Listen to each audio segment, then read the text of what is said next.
वाक्य रचना की अशुद्धियों का मुख्य कारण होता है व्याकरणिक नियमों का सही रूप में न जानना। શું કહે છે તો કે અશુદ્ધિનું કારણ શું છે તો કે વ્યાકરણને આપણે ભાષામાં જાણતા નથી। શું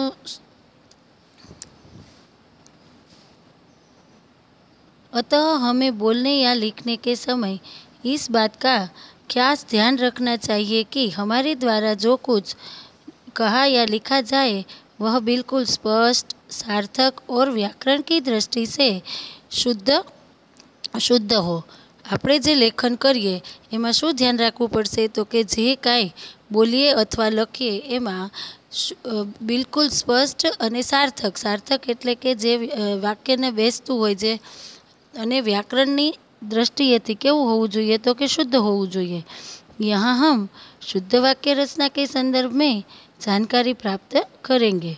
उसमें पहला है पद क्रम संबंधी नियम। देखिए, वाक्य में प्रयुक्त होने वाले विभिन्न पदों को एक सुनिश्चित क्रम में रखने से वाक्य रचना शुद्ध होती है। हिंदी में पदक्रम संबंधी नियम निम्नलिखित है। શું કહેવા માગે છે?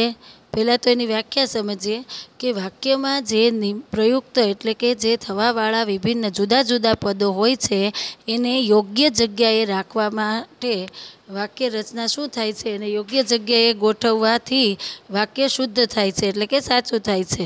હવે એને પદક્રમ સંબંધી નિયમ છે। કેવી રીતના तो समझीशु। वाक्य में पहले कर्ता, फिर कर्म तथा अंत में क्रिया आते हैं। सौ प्रथम वाक्य में शू आवे तो के कर्ता आवे, पछी कर्म आवे अने छेल्ले क्रिया आवे छे। देखिए उदाहरण, जितेंद्र क्रिकेट खेलता है, जितेंद्र क्रिकेट रमे छे।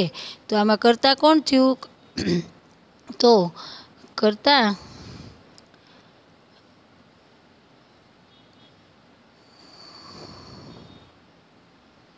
कर्ता और कर्म को छोड़कर शेष कारक प्राय कर्ता और कर्म के बीच स्थित होते हैं। कर्ता अने कर्म छोड़ीने कया कारक तो के शेष कारक जे छे ई शुं करे छे कर्ता अने कर्मनी वच्चे स्थिर थाय छे। उदाहरण देखेंगे हम। माँ अपने पुत्रों के लिए खाना बनाती है तो संप्रदान। ठीक है, हमने विभक्ति पढ़ी होगी आपने। माताजी चाकू से पहले फल काटती है, करण। पेड़ से पत्ते गिरते हैं, अपादान। लड़के मैदान में क्रिकेट खेलते हैं, अधिकरण। कुछ स्थल पर ये कारक कर्म के बाद भी प्रयुक्त होते हैं, जैसे प्रियंदा ने मनमोहन को सिर से पैर तक देखा। आपने यहाँ जो विभक्ति कारक आप जानते हैं संस्कृत का तो आपको पता चल जाएगा कि ये संप्रदान में कौन सा है, करण में कौन सा, अपादान में क्या आता है। पर वाक्य को कर्म अंत में लेना है। ये पदक्रम संबंधी क्या है तो कि वाक्य में पहले कर्ता और फिर कर्म तथा अंत में क्रिया। देखो, माँ क्या करती है? अपने पुत्रों के लिए खाना बनाती है। माताजी चाकू से फल काटती है। ऐसे आगे कुछ स्थलों पर ये कारक कर्म के बाद भी प्रयुक्त हो जाते हैं।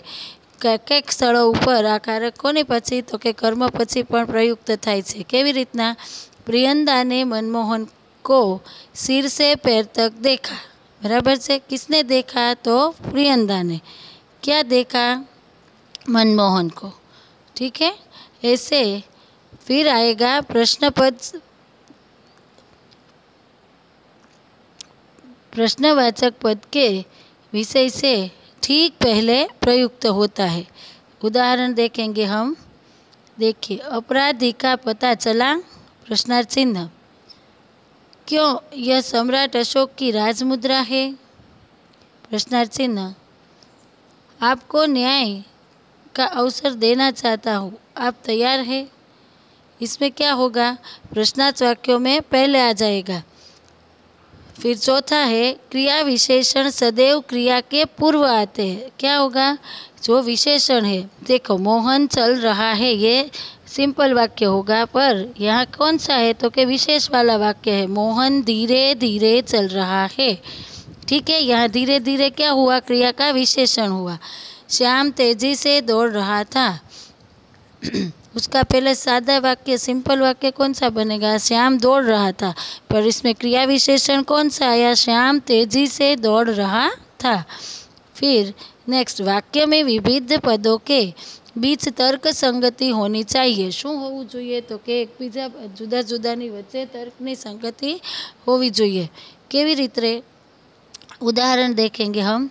छात्रों ने गुरुजी को फूलों की माला पहनाई, ये अशुद्ध वाक्य है। अब इसे शुद्ध कैसे करेंगे? देखिए आप यहाँ, छात्रों ने गुरुजी को फूलों की एक माला पहनाई, ठीक है। यहाँ कौन सा शब्द विशेष आया मेरे भाई बहन? यहाँ एक शब्द जो है वो इस वाक्य में इसको शुद्ध आया, ठीक है। ये शुद्ध बनेगा। जैसे यहाँ शुद्ध गाय का दूध मिलता है, ये कौन, ये वाक्य कैसा हुआ? तो बोला अशुद्ध वाक्य हुआ। तो शुद्ध बनाने के लिए क्या करना है? तो देखिए, गाय का शुद्ध दूध यहाँ मिलता है, यहाँ ये शुद्ध हो जाएगा, ठीक है। गाय का शुद्ध दूध यहाँ मिलेगा, इसमें का और ऊपर एक, ठीक है। शुद्ध वाक्य बनाने में पहले वाक्य में क्या आया? तो एक आया, और दूसरे वाक्य में गाय का, ठीक है। अब आगे,